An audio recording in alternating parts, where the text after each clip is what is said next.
السلام علیکم۔ Zero point جو کہ جاوید چودھری صاحب کی کتاب کا تیسرا ایڈیشن ہے، اس میں سے آج ہم کالم پڑھیں گے۔ نئے کالم کو بھی جو روٹین میں چھپیں گے وہ بھی پڑھتے رہیں گے۔ کوشش کے پچھلے کالموں کو بھی ہم پڑھیں۔ جنگل ڈاکٹر عارف صدیقی میرے ایک مہربان ہیں ڈاکٹر صاحب، مینجمنٹ کا کورس کرواتے ہیں اور زندگی کامیابی اور ترقی پر لیکچر دیتے ہیں۔ مجھے اکثر اوقات شاندار فکرے، محاورے، کوٹیشن SMS کرتے رہتے ہیں۔ ڈاکٹر صاحب نے چند روز قبل مجھے ایک کتاب بھجوائی جس میں کتاب کی ورقدانی کر رہا تھا، تو مجھے ایک جو نا دلچسپ حکایت نظر ہے۔ اس میں بڑی دیر تک اس حکایت کو انجوائے کرتا رہا۔ حکایت یوں تھی کہ افریقہ کے کسی جنگل میں ایک بوڑھا شیر کسی ہرن کے پیچھے لپکا۔ ہرن نے شیر دیکھا تو سر پڑ بھاگ کھڑا ہوا۔ شیر ہرن کے پیچھے تھا اور ہرن آگے آگے۔ اس بھاگ دوڑ کے دوران ہرن نے کلانچ بھری اور شیر کی نظروں سے اوجھل ہو گیا۔ شیر اس ناکامی پر مغموم ہو گیا اور آہستہ آہستہ اپنے کچار کی طرف واپس چل پڑا۔ ایک نوجوان شیر چٹان پر کھڑا ہو کر یہ منظر دیکھ رہا تھا۔ جب بوڑھے شیر چٹان کے قریب پہنچا تو نوجوان نے شیر پر طنزیہ کہہ لگا اور بوڑھے شیر کو مخاطب کر کے بولا، چاچا حضور، آپ بوڑھے ہو چکے ہیں، آپ اب بھاگ دوڑ بند کر دیں، کسی غار میں بیٹھ کر اللہ اللہ کیا کریں۔ بوڑھے شیر نے اداس نظروں سے اس کی طرف دیکھا جو جھرری لے کر اپنے لمبے بال چٹکے اور نرم آواز میں بولا، یہ دو جانوروں کے درمیان مقابلہ نہیں تھا، یہ ہرن کی فتح اور میری شکست بھی نہیں تھی، یہ دراصل مقاصد کا مقابلہ تھا۔ میں بھوک مٹانے کے لیے ہرن کے پیچھے بھاگ رہا تھا، جبکہ ہرن اپنی جان بچانے کے لیے دوڑ رہا تھا۔ اس کا مقصد میرے مقصد سے بڑا تھا، چنانچہ وہ جیت گیا اور میں ہار گیا۔ ڈاکٹر صاحب نے یہ مثال مینجمنٹ کے سائنس کو سامنے رکھتے ہوئے دی اور اس کا مقصد شیر اور ہرن کے مقصد کو آئیڈینٹیفائی کر کے بتانا تھا کہ زندگی میں صرف وہ لوگ کامیاب ہوتے ہیں جن کے مقصد دوسروں کے مقابلے میں زیادہ مضبوط ہوتے ہیں۔ کامیابی اور ناکامی کیا ہے؟ یہ سوال اس وقت انسان کے ذہن میں اٹھا جب وہ سردی اور گرمی سے بچنے کے لیے جسم پر پتے باندھتا تھا، کچا گوشت کھاتا تھا اور جانوروں کے لیونگ سٹینڈرڈ میں کوئی فرق نہیں ہوتا تھا۔ آج وہ انسان P4 کمپیوٹر کھول بیٹھا ہے، موبائل فون کی ٹچ سکرین پر انگلیوں سے دنیا جہاں کی اطلاعات پہنچ جاتا ہے اور آنکھ سے انسانی بدن کے اندر چھپے راز جان لیتا ہے۔ وہ احتیاطاً آب زمزم کو ابال کر پینے کی کوشش کرتا ہے۔ غار کے اس انسان نے کمپیوٹر ایج تک پہنچنے کے لیے بے تحاشا سفر کیا۔ اس سفر کے دوران اس سے زیادہ تر سوالوں کا جواب مل گیا، لیکن اس کا ایک سوال آج تک جواب کی تلاش میں بھٹک رہا ہے۔ سوال یہ ہے کہ کامیابی اور ناکامی کیا ہے؟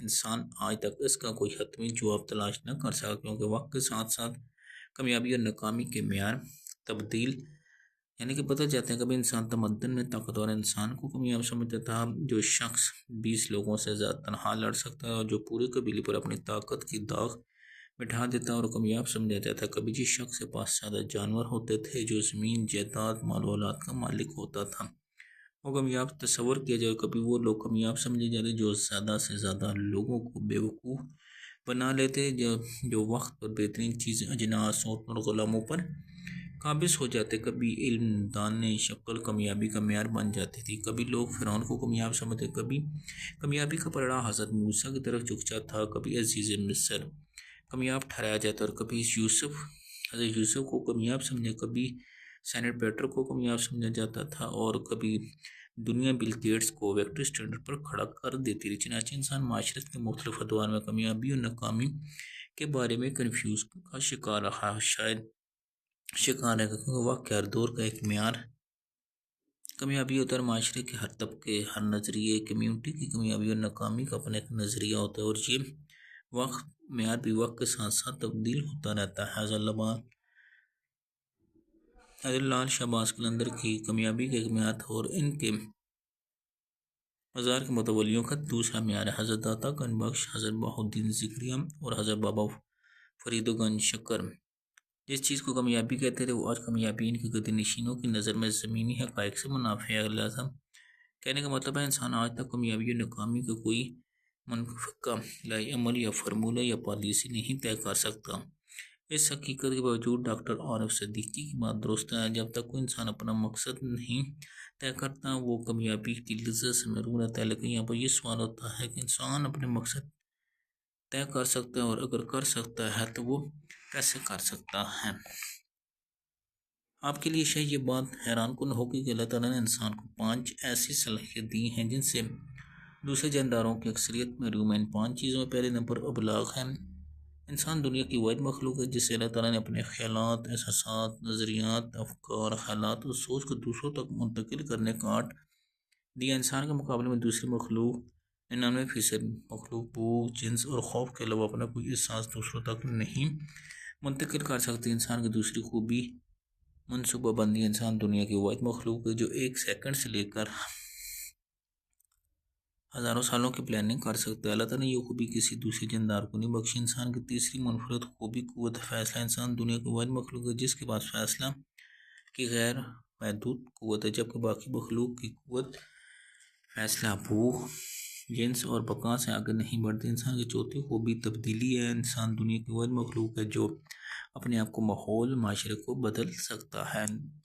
انسان کو اللہ تعالیٰ نے چینج کرنے کی صلاحیت سے نوازا۔ انسان کی 5ویں خوبی مزہ ہے۔ انسان دنیا کی مخلوق ہے جو انجوائے کرتا ہے، جو پلیئر فیل کر سکتے۔ دنیا میں صرف 3 جاندار ہیں جو جنسی تعلقات کو انجوائے کرتے ہیں۔ یہ جاندار انسان ہیں، بدمانس اور ڈالفن بچے۔ اس کے علاوہ کوئی جاندار جنس کو بھی انجوائے نہیں کر سکتے۔ یہ 5 خوبیاں جب ایک جگہ جمع ہوتی ہیں تو ان سے ایک نیا احساس جنم لیتا ہے۔ اس احساس کو شعور کا، چنانچہ دنیا کا جو شخص اپنی ان 5 خوبیوں کو استعمال نہیں کرتا وہ شخص ابلاغ میں مہارت نہیں حاصل کرتا، جو اپنی زندگی شب و روز کی پلاننگ نہیں کرتا، جو اپنی حالات صورتحال تبدیل کرنے کی کوشش نہیں کرتا، جو زندگی کے لیے بڑے بڑے فیصلے نہیں کرتا، جو اللہ کی دی ہوئی نعمتوں کو انجوائے نہیں کرتا، وہ باشعور نہیں کہلاتا۔ اور انسان اور کھونٹے سے بندی قائم میں کوئی فرق نہیں ہے۔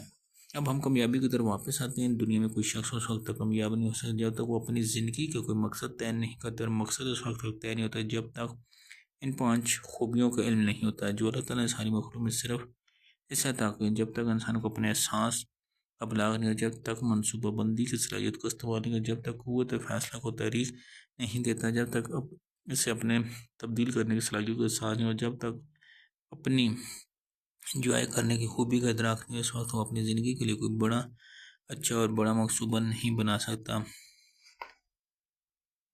جس کا ہم 17 کروڑ لوگ شکار ہیں۔ ہماری زندگی بے مقصد کا شکار ہے۔ اس بے مقصد کی وجہ سے قدرت کے طاقت وہ خوبی جس کو ہم نے کبھی استعمال نہیں کیا۔ یہ دنیا ایک بہت بڑا جنگل ہے جس میں اگر ہمارے پاس کوئی مقصد نہ ہو تو ہم اپنے سے کسی بڑے جانور کے مقصد کا ایندھن بن جاتے ہیں۔ دنیا ہمارا سوپ بنا کر پی جاتی ہے، اس کے بعد مارچ کی دھوپ میں بیٹھ کر اپنی گردن پر خارج کرتی ہے، ڈکار لیتی ہے اور ٹانگیں لمبی کر کے انجوائے کرتی ہے۔ یہ دنیا ایک ایسا جنگل ہے جس میں ہرنوں کا کوئی مقصد نہ، وہ کسی بوڑھے بیمار اور کاہل شیر کا لنچ بچنا چاہے۔ اگر آپ اس جنگل میں زندہ رہنا چاہتے ہیں، زندگی کوئی ایسا مقصد جو شیروں کے جبڑوں اور پنجوں سے ورنہ وہ کسی نہ کسی دن آپ کا مضبوط جانور کا ڈکار بن جائیں گے۔ تو ناظرین، مکمل اور کالم سننے کے لیے نئے یا پرانے آپ اس چینل کو سبسکرائب کر سکتے ہیں۔